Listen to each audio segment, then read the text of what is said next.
Block me. So I saw this. Someone posted this. Some usual TED nonsense. It sort of seems that like anyone can do a TED talk these days, isn't it? Just anyone can do a TED talk. You just go on TED and go, "Hi, I do stuff. Here's a talk. Here's a fearsome nonsense." But apparently, everything I believed about poverty was wrong, according to this guy. And apparently, apparently being poor, according to this guy, lowers your IQ. So you're just fucked if you're poor, apparently.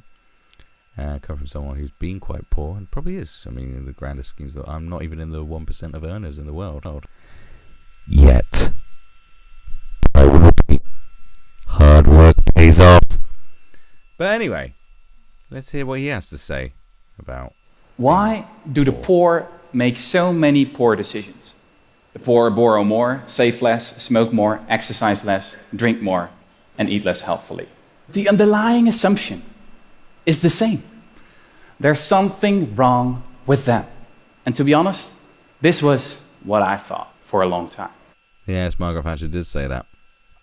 I think. I have no idea. But, you know, if you're a poor person, like I've been poor, and you like know other poor people, I mean, pretty much everything you just said there is a trait of being poor. Like, look, reason I was poor for, even though I was fucking broke for such a long time, is down to a hell of a lot of those reasons. Oh shit! My dad died a poor man. There's a lot of things that are attributed to why he did from the off, like bad savings, shit like that. It's all true, man. So, but he's got a theory, which I've looked into already. It was only a few years ago that I discovered that everything I thought I knew about poverty was wrong. It all started when I accidentally stumbled upon a paper by... I hate the way people say a paper. I stumbled upon a paper, was just a bit of paper. Why can't you say a report or a study or something? I hated it. A paper. But anyway, so I don't think this guy's ever been poor before, so he's just heard about poverty. Said, "Ooh, get off me, poverty. Ooh, shoot, poverty." That's why I'm like now. Like, I don't like hanging around with poor people. I hate seeing poverty. I feel like it's contagious. Like, get away from me, fuck off, go away, shoot.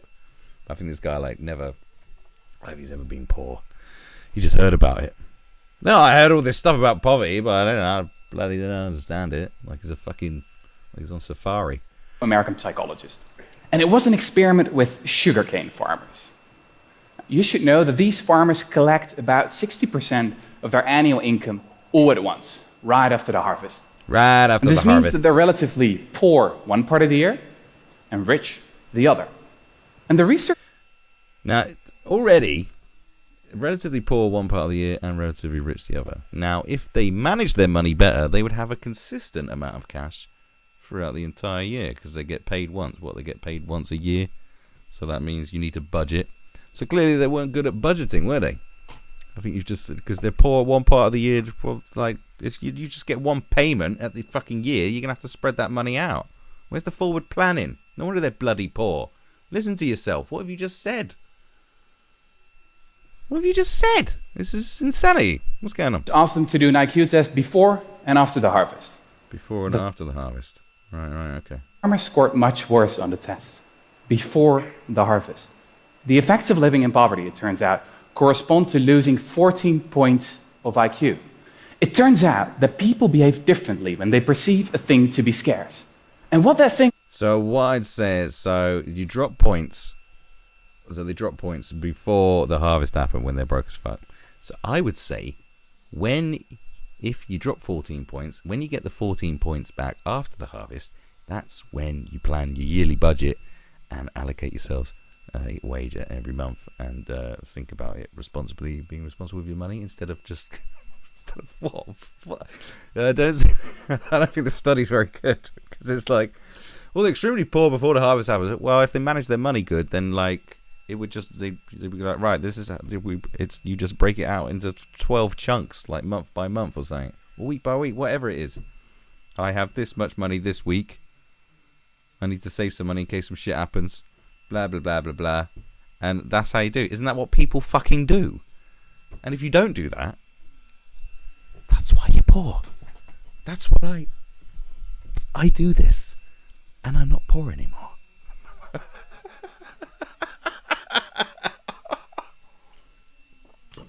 Like, totally, I swear he's just totally missed the whole point. And go, yeah, so they're not budgeting very well.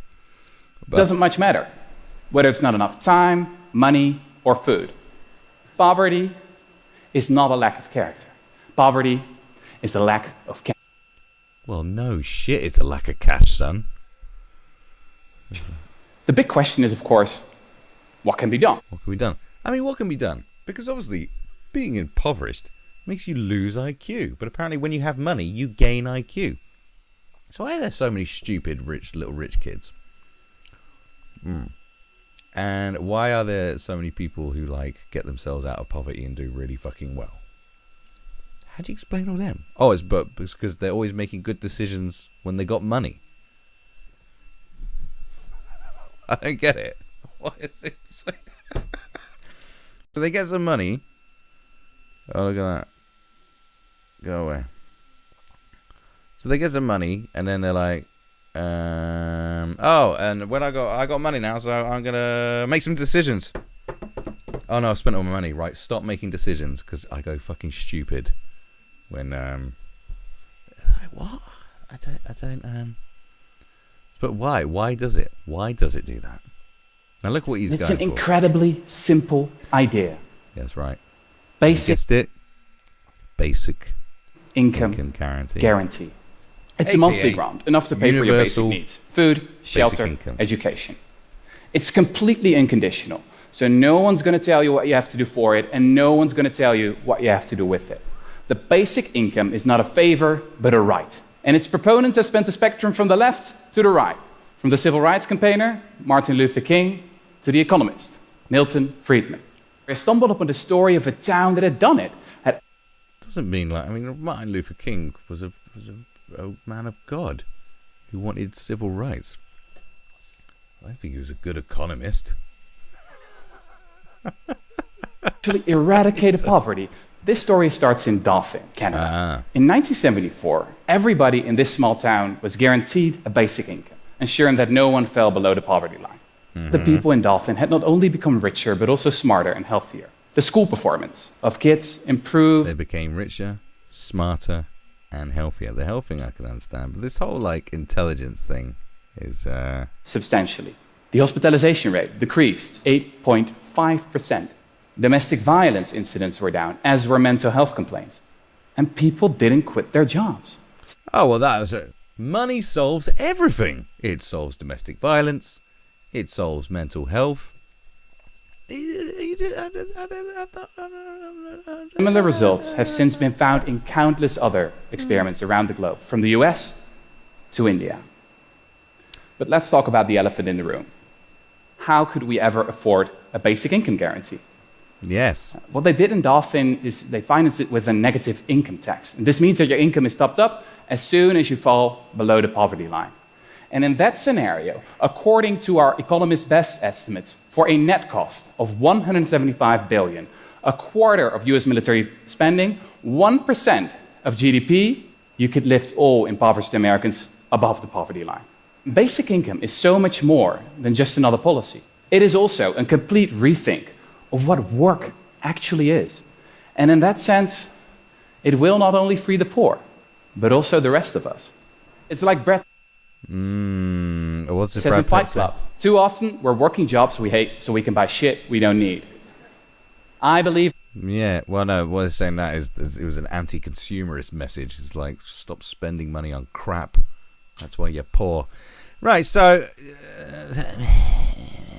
like, the report, I'm going to call it the study instead of the paper. The paper. This is it. So, poor concentration poverty reduces brain power needed for navigating other areas of life. And it's research based at Princeton University. We'll just skim through this. Published in the journal Science, the study presents a unique perspective regarding the causes of persistent poverty. So here's your sugarcane farmers. So So what? So in a series of experiments, the researchers found that pressing financial concerns had an immediate impact on the ability of low-income individuals to perform on common cognitive and logic tests. On average, a person preoccupied with money problems exhibited a drop of cognitive function similar to a 13-point dip in IQ. According to them, he said 14, but panicky, I must. But when their concerns were benign, low-income individuals performed competently. But as I said, so you're talking about people who aren't budgeting properly. So whatever shit that they did. So the mental tax that poverty can have on the brain is distinct from stress. Shafir explained, stress is a person's response to various outside pressures that, according to studies of arousal and performance, can actually enhance a person's function, he said, right? So the first set of experiments we're talking about here. So they did some experiments in New Jersey, in a New Jersey mall between 2010 and 2011, with roughly 400 subjects chosen at random.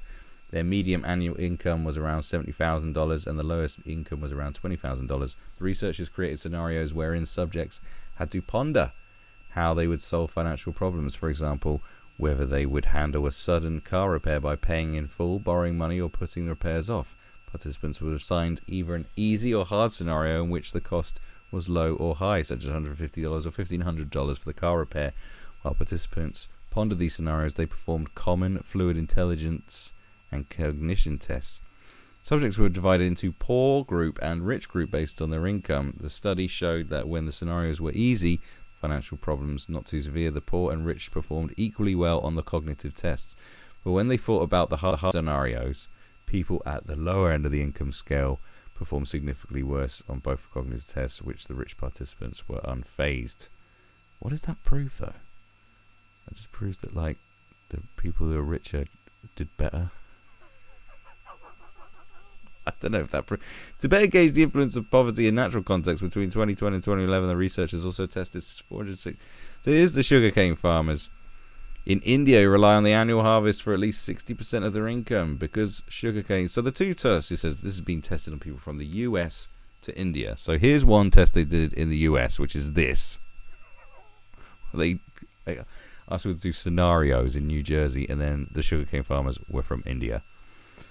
Because sugarcane harvests occur once a year, these are farmers who find themselves rich after harvest and poor before it. Each farmer was given the same test before and after the harvest and performed. But you're not taking the fact that, like, they didn't budget for the year. And also this other one is like, right, there's a rich group and a poor group, and the harder scenarios, the richer people did better. But none of this proves nothing. Like, really, because there's different aspects and nuances to all this, isn't it? I mean, am I missing something? No, I don't think so. So when you're poor, you can't say, I've had enough, I'm not going to be poor anymore, or forget it, I just won't give my kids dinner or pay rent this month. Poverty imposes a much stronger load that's not optional, and in very many cases is long lasting. It's not a choice you're making, you're just reduced to a few options. This is not something you see with many other types of scarcity. Well, yeah, money buys you options, but I don't see what this has got to do with lowering your intelligence. Like, there's just not enough stuff to be pushing for basically what is universal basic, well, an income gap generator, whatever the fuck, to talk about your income. I don't think that's enough research to warrant doing that. Now, the dolphin experiment, which he's talking about, which was done in it. This is it basically. This is a guy sort of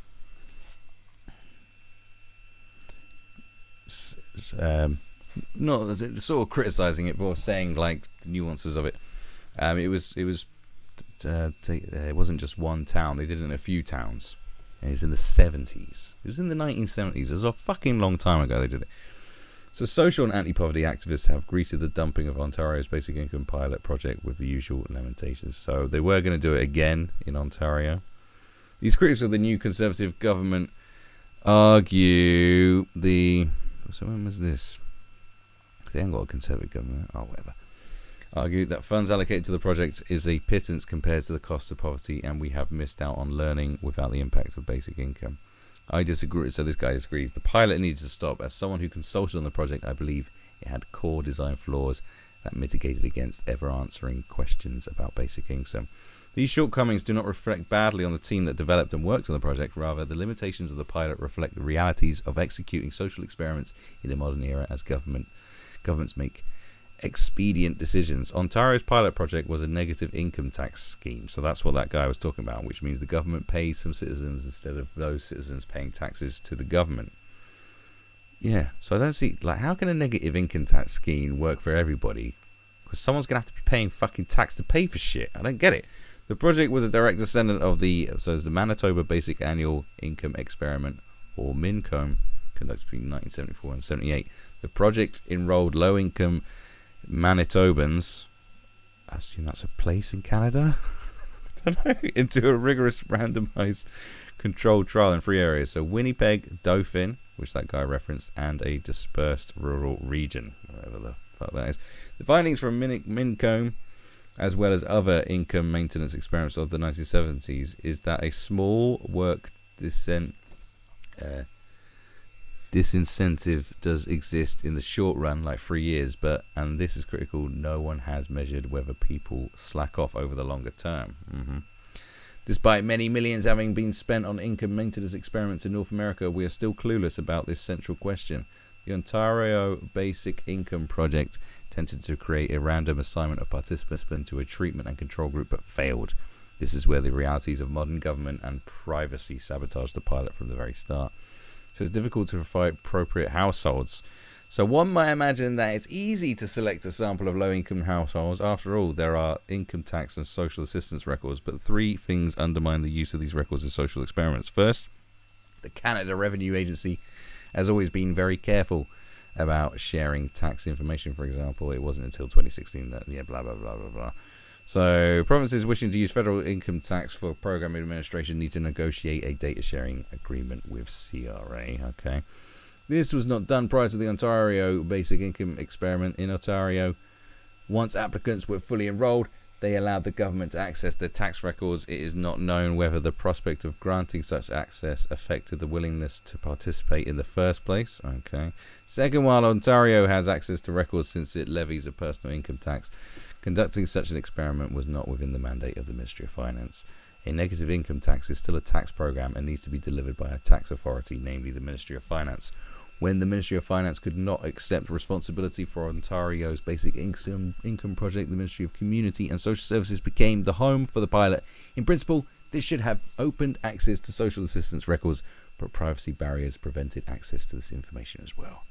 Third, and most importantly, many individuals who would qualify for the basic income fly under the administrative radar because some on social assistance and many low-income households do not file tax returns. So sampling from income tax and social assistance records misses many potentially eligible participants. So this is about death of high quality data. So obviously there's many aspects of why it hasn't been done. They've tried to do it again since the 70s and this recently, but this so there's not even enough data. And it hasn't been done again for ages. They tried to do it again, but it sort of went tits up. You can't find many other examples of it. And there's also not many other examples of having no money lowering fucking IQ. There's not many other experiments that have been done. I've tried looking. If you can find one, go and find it and have a read. Maybe let me know. I don't know. But it's just another. People looking at it and go, oh, wow, that's just so simple. Yeah, of course, yeah. But how is a negative tax? How is topping up tax? But who's going to pay all the tax? So someone else has to be paying for this shit. So who's paying for this shit when everyone's taxes? So you have negative income tax. So how's that? Well, I mean, there's stuff like VAT and shit, but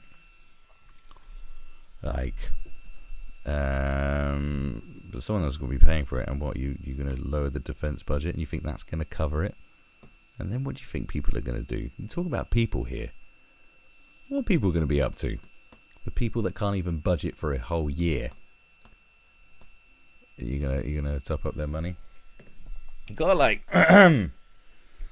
investment is one thing. You should just invest in. What would be better for people is to work out, like, to do proper skills tests, and to just redo the education system. That's the only thing that'll fucking work. There's a reason why education system sucks. It's because it's free. Well, it's not free. Nothing's really free. But like, when you've got a government education system, it's going to be poo. It's just going to be shit. That's why private schools are good, and public schools, state-run schools, are generally not great. Like, there's a reason why you don't get failing private schools and go, you don't get anyone. Well, most kids from this private school end up in gangs and armed robbery and shit. It just doesn't happen, innit? It's because state-run schools are plop by default. They're just a bit plop. That's what you get when you get the government running stuff. It's never any good. It's just always cack. So better education, and also giving proper education, like teaching people that that isn't a 3-step way. It isn't you fucking go on to university and then go on and get a job. That's just not the way. Like, that ain't the way for a lot of people. People need to know what skills they need, or what skills they have, or what potentially they could do in order to go earn something. It's like that. I mean, if you it's our approach to money that holds us back, basically. So rich people who come from nothing, they work fucking hard, like, but IQ is just a potential to learn. It's just your learning potential. It doesn't. Sometimes people can have really high IQs and never use their potential. Some people have lower IQs and go on to do really great things. There's many very rich people out there who didn't have high IQs. It's not all just about IQ. It's also about work rate and planning and budgeting. And it's about not I can't. It's I can. What can I do? Not I can't do this. It's all about your mental attitude, how you approach life. I can't feed the kids. We ain't got enough money. I spent all the sugarcane harvest money. I can't feed the kids. So it's like, right, we'll work out how can I feed the kids. And then you find, and that's what separates it. It's not like you're fucking. If you can find a solution to something, to a problem, then you're gonna be all right. It's all about thinking about solutions. So saying I can't feed the kids, it's like, well, how can I feed the kids? And if the best way is how can I feed the kids is to budget better, then so be it. Here's a little advice from your friendly online economist who has no qualifications whatsoever.